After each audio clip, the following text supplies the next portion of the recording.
ఇక ఇంటింటా పొదుపు పండగ. జీఎస్టీ రేట్ల తగ్గింపుతో ప్రతి ఇంటా పొదుపు పెరిగి వ్యాపారులకు ఊతం లభించనుందని ప్రధానమంత్రి నరేంద్ర మోడీ ఆశాభావం వ్యక్తం చేశారు. ప్రతి రాష్ట్రం ప్రగతిలో పరుగులు పెడుతుందని తెలిపారు. జీఎస్టీ సంస్కరణలు సోమవారం నుంచి దేశమంతా అమలులోకి వచ్చాయి. ఈ నేపథ్యంలో జీఎస్టీ బచత్ ఉత్సవ్ పేరిట దేశ ప్రజలకు బహిరంగ లేఖ రాశారు. నవరాత్రులు తొలి రోజు ఉచత్ ఉత్సవ్లో భాగంగా అరుణాచల్ ప్రదేశ్లోని ఇటానగర్లోని ఇందిరాగాంధీ పార్క్ ప్రాంతంలో తాను వ్యాపారులతో జరిపిన సంభాషణ ఫోటోలను ఎక్స్లో ఆయన పంచుకున్నారు.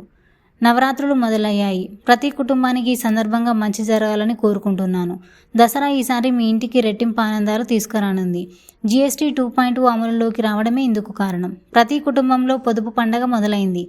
రైతులు, మహిళలు, యువత, పేదల నుంచి మధ్యతరగతి వ్యాపారులు, చిన్న వర్తకుల వరకు సమాజంలోని ప్రతి వర్గము ఈ సంస్కరణతో ప్రత్యక్షంగాను పరోక్షంగాను లబ్ధి పొందనుంది. ప్రతి ఒక్కరికి వికాసము, మదుపులో గొప్ప వృద్ధి, ప్రతి రాష్ట్రము ప్రాంత అభివృద్ధి వేగంగా అవుతుందన్నారు.